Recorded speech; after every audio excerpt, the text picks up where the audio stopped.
Hey, all right. How you guys doing? Welcome back to my channel. So, should Haitians be considered part of the black community? That was a question that actually I've asked myself that before, and had to just think about it. Oh, by the way, shout out to Big JX, Big J Triple X, as well as Arthur. We did a live stream yesterday, and it was it was pretty informative. I had the chance to, you know, had some intellectual conversation, which I always enjoyed those. And I've also heard that some feelings were hurt when I listened to Big J's latest live latest stream. So I heard some feelings were hurt and whatnot. But well, what are you gonna do? It happens. But here's what I'm thinking, right? Um, when I first came here to the States, a lot of islanders, they were fortunate enough to have actually their culture to embrace them. So even though it might not be what you're familiar with at home, but there was this encompass of like a brotherhood that you have there waiting for you. What I mean by this, say for example, I go to New York City, right? And I need some help or whatnot. All I need to do is actually look for a Haitian flag, no matter where the hell I go. If I see a Haitian flag, I know I'm home. The people are gonna feed me, whatever the case may be. So, and here in the United States, there is this divisiveness that has been taking place. And the thing about it though is this divisiveness is not in common in Haiti neither. Because the reason why you see Haitians over here in the States are more united, that's because they're not at home. But if you go to Haiti, the divisiveness is more apparent. The same way that when I actually go to another country, say for example, if I go to Poland and I hear someone speaking English, automatically I'm not gonna care that person's a Trump supporter or a Democrat, whatever the case may be. At this point, you are now part of my circle because we have something in common. We are both, you know, um, English speaking or American or whatever the case may be, right? So that's what I mean by this. When all the rhetorics about being super black or pro black, whatever the case may be, all that shit stopped once you leave the country. I remember when I was in Germany. I was catching a flight from Germany to the States, and this black dude, he was having some trouble, and at the airport, I think he was insulted because they asked him for a random search, right? I have that done with me before. I've also seen some white people go through this as well. So it's not a practice that has been uncommon, but he kind of felt discriminated against. But I realized that when he was actually talking, he wasn't actually mad and saying that I'm black, that's why you're doing this. He was actually saying that how can you see me as a terrorist? I'm an American. You see the rhetoric, how he changed. So when they are abroad, they don't consider themselves, or I'm pro biggity black or whatever the case may be. They see themselves as American because the word being an American holds power, it holds weight. So now, before I veer off topic, um, now being here in the States, um, it's easier to gravitate towards a group of people that makes you feel, welcome or whatnot, right? Or trying to fit in to this whole narrative, the whole black and white narrative, the whole racial narrative. So once you, especially as a young black man, once you adapt the hip hop culture, then you trying to do certain things in a way that would have your black peers, your African American friends and whatnot, giving you a pass.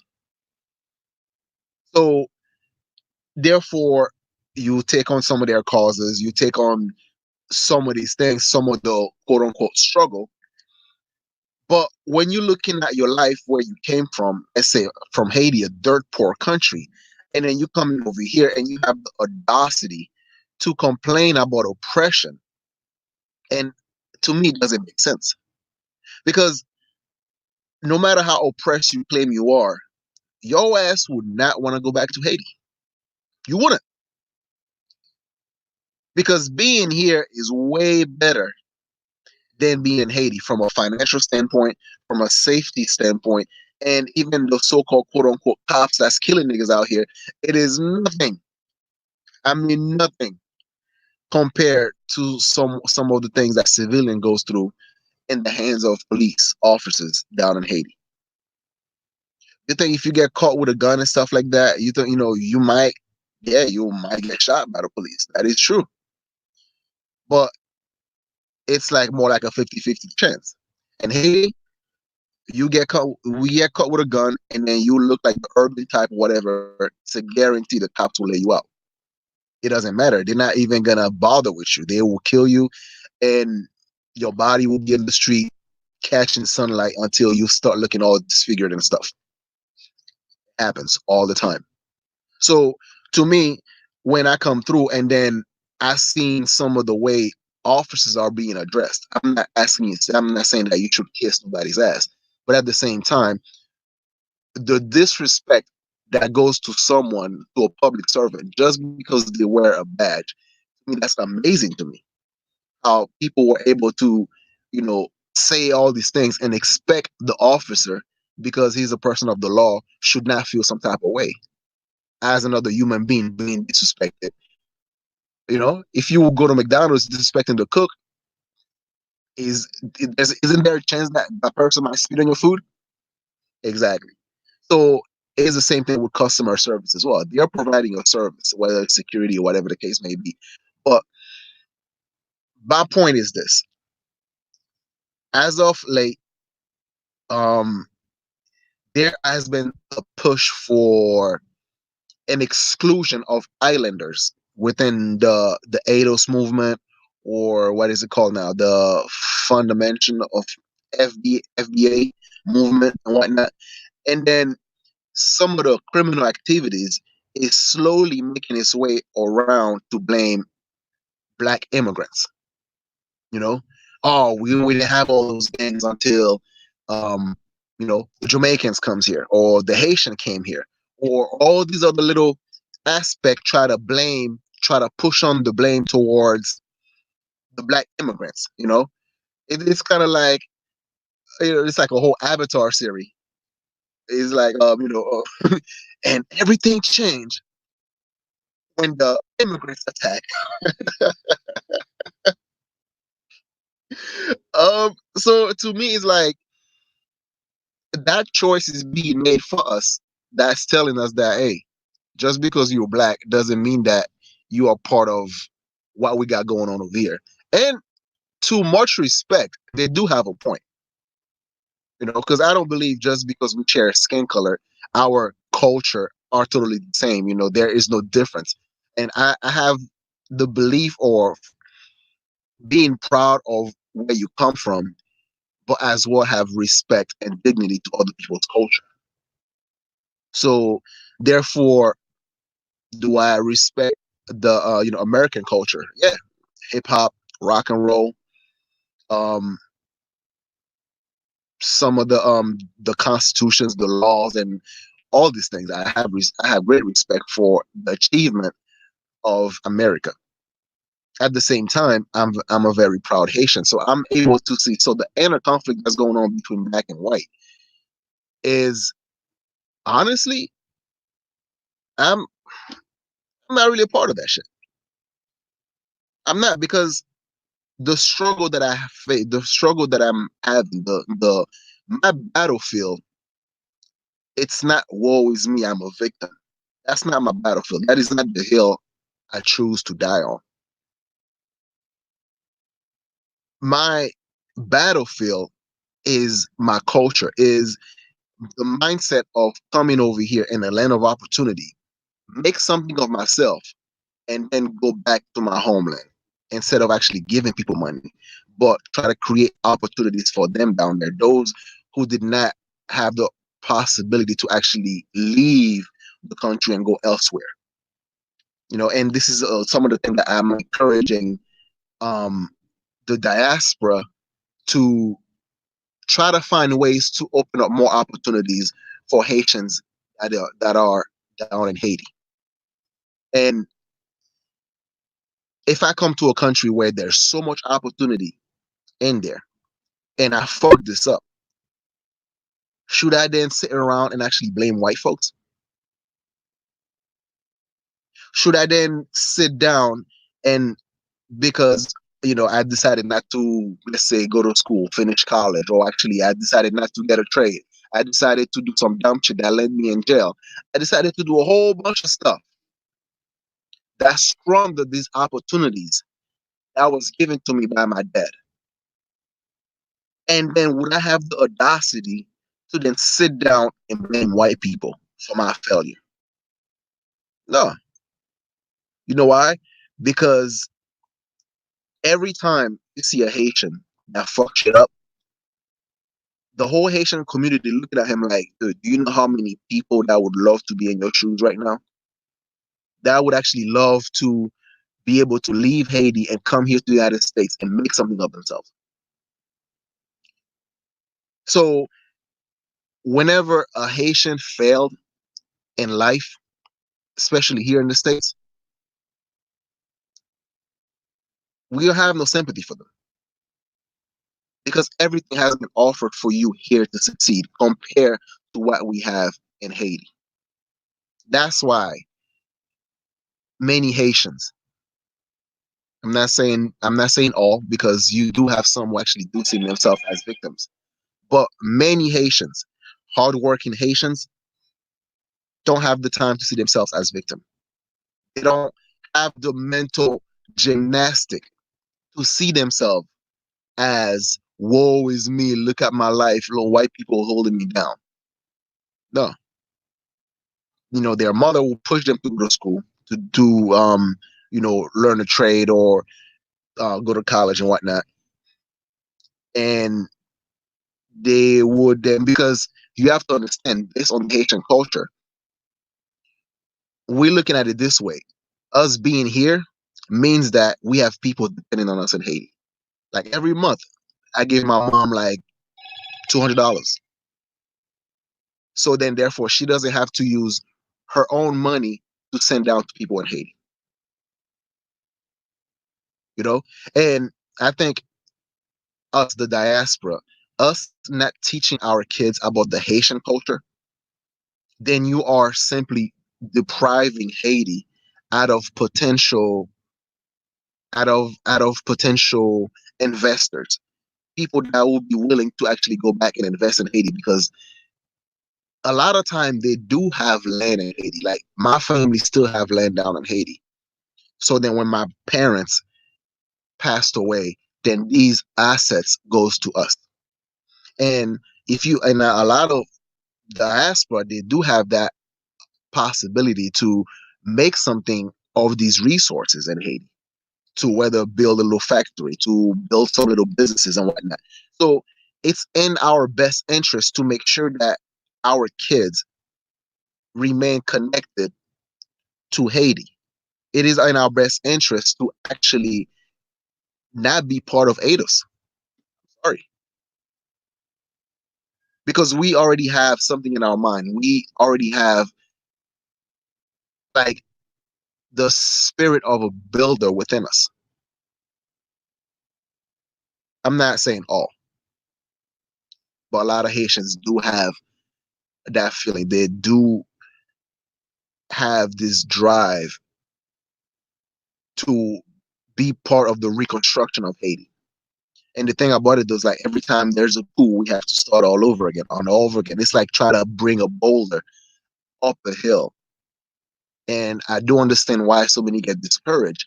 And then therefore, because the struggle to help those that are left in Haiti are so great, and the mess seems so big. There's no way out. So I understand it's easier to then now fall into the same category. Like, well, I'm in here now. I might as well pick up a struggle. Hey, woe is me. I'm being oppressed, just like you, black man.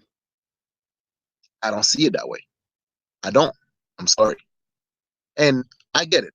We all feel like we need to have something. We need to have like a fight, something that give our lives purpose, our lives meaning.